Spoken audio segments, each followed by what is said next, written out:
Hello Stampers, my name is Linda Bedinger and I'm an independent Stampin' Up! Demonstrator. And today I'd like to show you how I made this birthday card. From time to time I show cards that are what I call fast and beautiful. They are where most of the decorating is done by the fabulous paper that we have. And this is a perfect example of that. I have this card, and I'll show you what we need to make this card. I am using a piece of, let's see, sweet sugar plum. It's 8.5 by 5.5, scored at 4 1/4. Then for my bottom layer here, I'm using papers from the Petal Garden Designer Series paper pack. I recently made a mini album, and I was struck up with how beautiful the papers are and how well they kind of coordinate together. So, and I have lots of pieces left, so I thought I would try and put together a card where the DSP is doing most of the work. So we have this piece of pattern paper, this piece of pattern paper, then we have a piece of acetate. And this is a piece of acetate that is foiled. And let me tell you, there's all kinds of pattern acetates that come in this package. There's sort of some of it looks Art Deco, and some of it has this pattern on it, and I'm not sure what that pattern is. And then it's got the polka dots here in the back, which is what I used. And let's see, I think it says that there are 6. So there's 2 12 by 12 pages of each of those 3 patterns in here. And it is called Fabulous Foil Designer Acetate. And so I have a piece that I've cut here for that. This piece is 3 by 5. Then for the inside of the card, I have a piece of fresh fig, and my fresh fig measures 4 1/4 by 5 3/8. Then I have a piece of Very Vanilla that measures 3 7/8 by 5 1/4.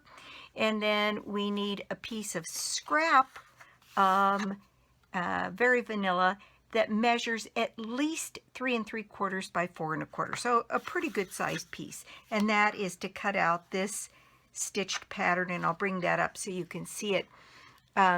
We don't have rectangles that are stitched pattern, and I really wanted a stitch pattern on here. So I'll show you what I did to adapt our stitched framelit square to make it this longer rectangle piece. Okay, so those are all of the pieces that we need to make this. The other thing that I'm using is I'm using these ribbons, the sheer ribbon in both the fresh fig and the old olive, which are the green colors in the designer series paper here. And I'll show you what we did with those. First, let me start by showing you how I got this stitched rectangle to put here on the card. I have an illustration here that I can show you. What I did was, and I'm going to bring out my Big Shot bases here so you can see what I did. Okay, so the first thing I did was that I set it's the regular platform, the thin die adapter, a cutting plate, your piece of paper, and then I took the stitched rectangle die and I set it down on the card. And then what I did was I set this to cut, and I put it way down here at the bottom of my cutting plate, and I set this cutting plate to go only that far so that the bottom of this die was hanging outside the edge. And what that did was it partially cut the top of the rectangle. Then you can see what I did here. I took that same piece, and you can feel it set into place as you put it down and kind of move it around. And then I taped it down and I ran it back through my machine, and I ran it this way, again leaving the edge of the die off so that it wouldn't cut this across. And this is the result, and if I did it right, we'll have a rectangle here. So let me take off my washi tape here.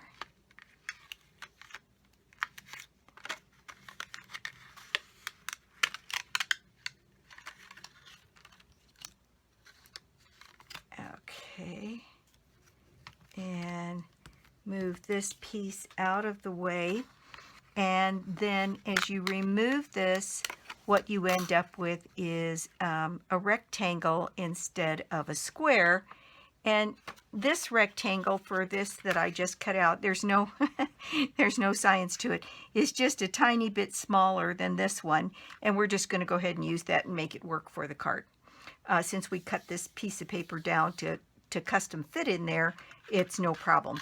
But you could measure if you wanted to have it come out a certain height. And I can tell you that the finished height on this particular one was 4 3/8. No, I'm telling you, hold on. It is 3 and roughly 3/4. So, and the width is determined by the die. So I made this piece about 3 3/4. This piece is a little under, well, it's about 3 1/2. So there's a little bit of a difference here, but we'll make this one work for this card. But that's how I made a stitched rectangle. I would love it if we had stitched rectangle dies. That would make me a very happy camper. Okay, so then we have, so let's just go ahead and get started here. And the first thing I'm going to do is fold and burnish my card base here. And get that all ready to go. Now, the next thing I'm going to do is cut down my piece of this pretty green designer series paper. And it does look like it's directional. So I think I want it so that the pattern is going up and down instead of sideways. Yes, I think up and down. And I cut this to 3 3/4 of an inch by 5 by 5. And so there's my piece cut down for that. The next thing I want to do is cut this piece. And what we know is this inside piece, let's just measure and see, because the width of the die is the width of the die. It needs to be 2 1/4 inches wide. So we can do that, get our 2 1/4 inches wide. And I like the idea of this taking up most of the space on this little panel. So I'm just going to cut down to so that my leaf is at the top of the page. Now, the measurement then needs to correspond to what we need for this panel. And I said before, I've already forgotten, that this panel is about 3 1/2.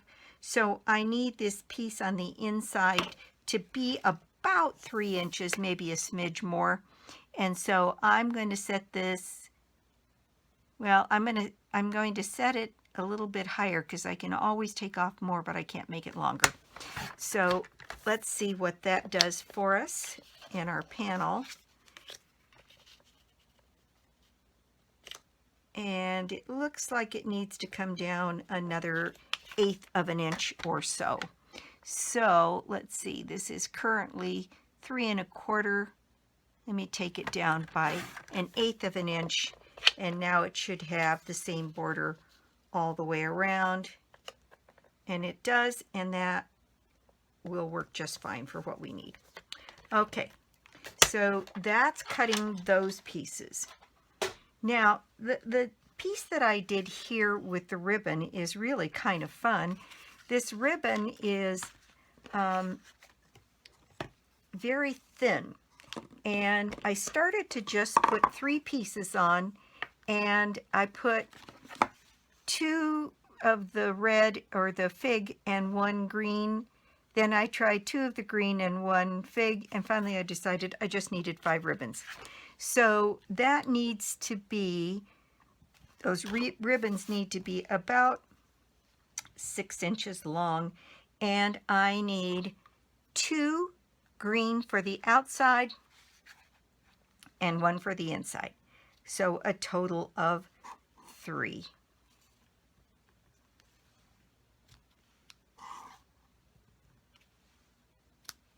Then I need 1, 2, 3, 4 of the fig.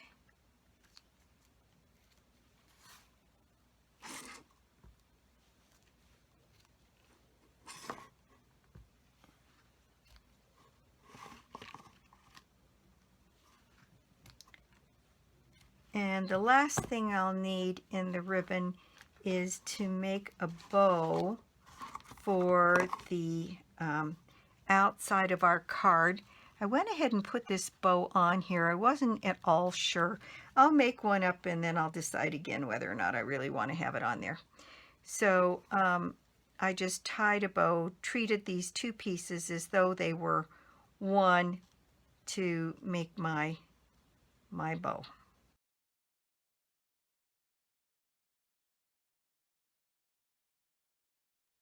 There we go.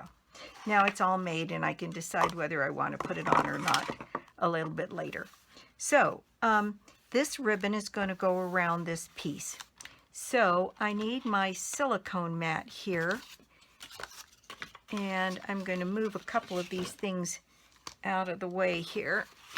Okay, so what I did was I just used my snail, and I put snail down all along the ribbon,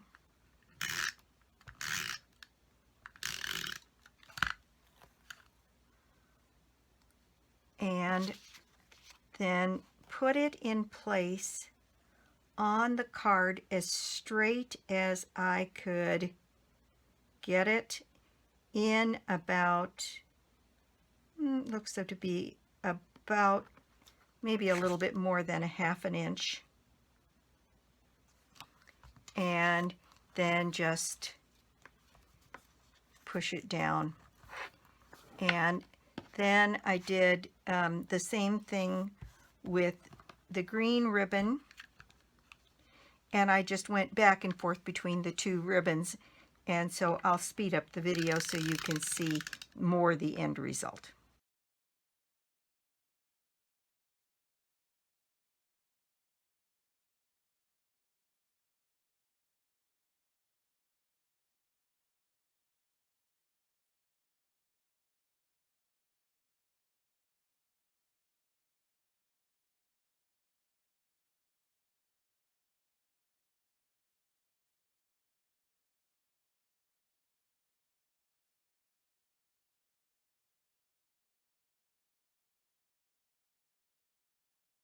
Okay, so now I went ahead, as you can see, I went ahead and also put my 2 pieces of ribbon down on my piece for the inside.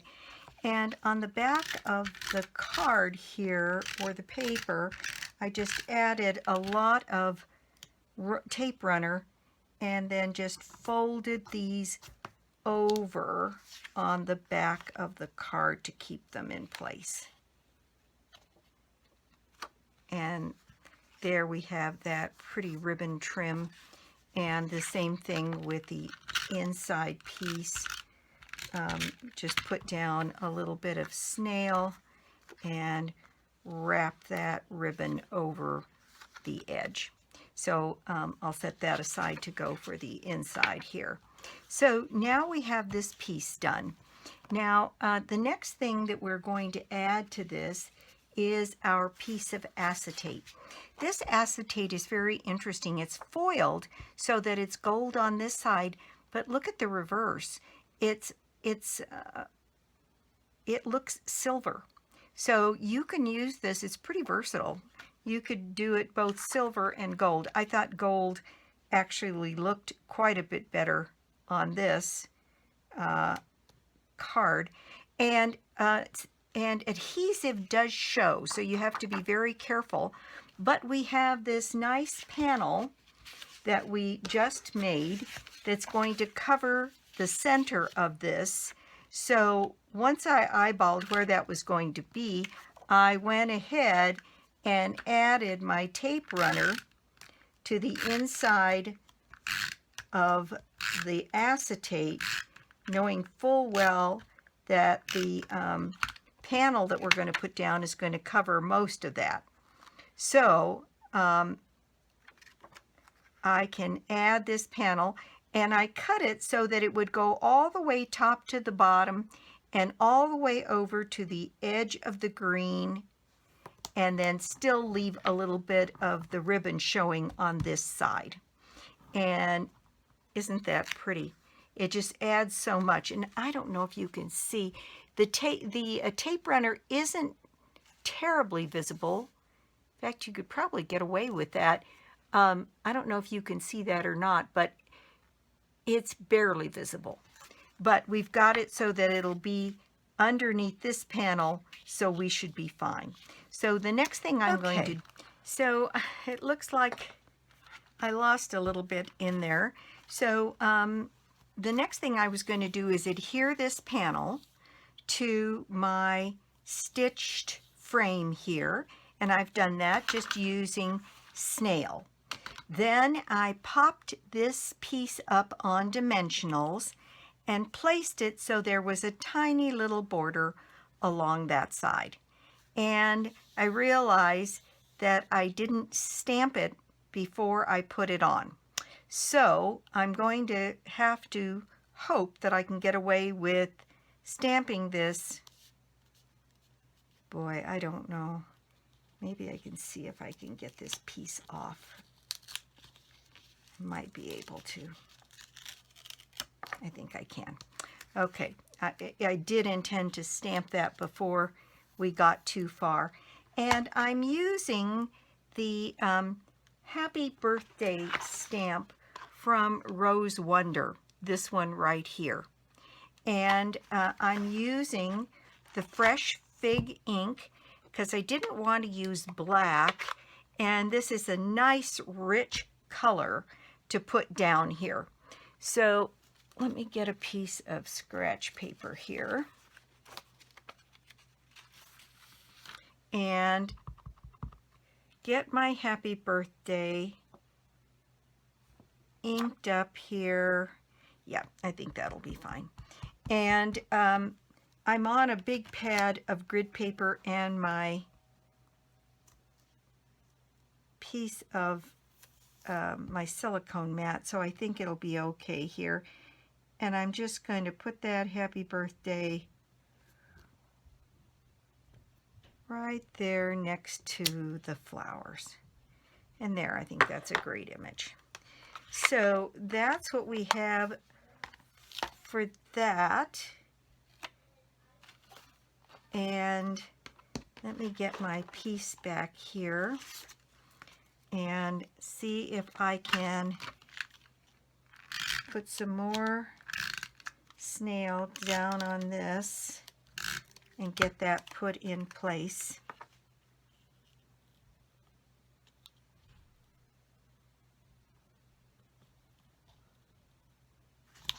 There we go. Much better.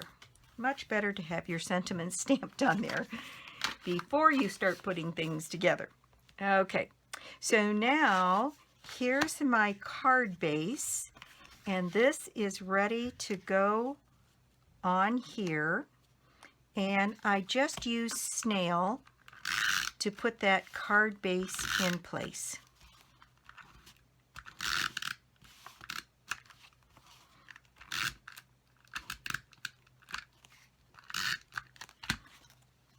Okay, so you'll notice I have a nice big wide border around this.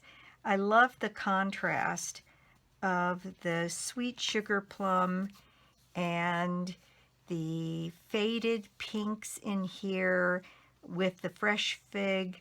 And so I wanted that darker pink to show up quite a bit. Okay, so there we go. That's the outside of our card. Then we have this panel just about ready to go on the inside. And again, oops, not a snail. Go ahead and put some snail down on this piece and set it in place on my fresh fig piece, and then snail again on this piece and get that set on the inside of my card here to get just a little border. Oop, I want to do that this way. I don't know. Maybe. No, I think I want it this way. And just get a little bit of a border all the way around my inside piece of my card. Then what I did was I took some of the glitter enamel dots and put them around on different places on the card. Still not sure about this bow.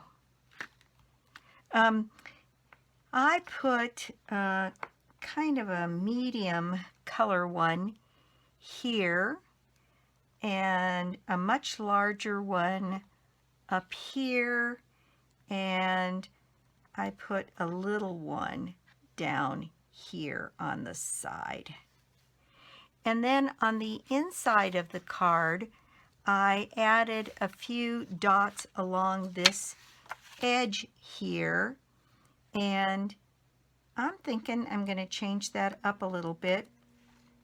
I've got a green enamel dot here, and I've got a little bit larger, lighter pink one. Let's see, maybe this color here, and then maybe a little bit larger, darker one here. There we go. It looks just a little bit more finished that way. All right. Well, there we go. That is the project for the day. And once again, I'm going to, I don't know about this bow. Maybe because that panel is smaller, it looks like it might need, okay, I'm going to put it on. And I'm going to use a couple of glue dots. I like to put a glue dot on the knot, and then I like to put one on one side of the ribbon, and then another one on the other side of the ribbon, so that once I put that in place, it's not going to move around. And so there we go. So there's the card. And you could do this with a lot of our designer series paper. I think it would be fascinating. In fact, maybe I'll do a whole series on just using the paper and getting some different kinds of results by just using different kinds of papers together. Anyway, that's our project for the day. I hope you enjoyed the tutorial. Thanks so much for stopping in my YouTube channel today. I do appreciate it. Anything you see here can be purchased on my 24/7 shop, www.lbedinger.stampinup.net. And let's see, the prize draw for this month is some of the new Stampin Blends Alcohol Markers. I'm going to have the prize be 4 sets of 2 markers, and so that's 8 markers, and each one comes in a lighter and a darker shade. And in fact, I'll be putting up a card here soon where I'm using some of the alcohol markers as part of the design, and start to help people with a few of the tips, because there's definitely some things to do and definitely some things to watch and some tips to make that a little bit easier. Let's see. So it's 2 sets of 4 colors, plus the ivory, the bronze, and the color lifter. And it's a $49 value in the catalog. And that'll get you started on alcohol blender pens, or blending alcohol markers. And so that's it for me today. I'll see you next time. I'll be back with more projects and more cards. Bye.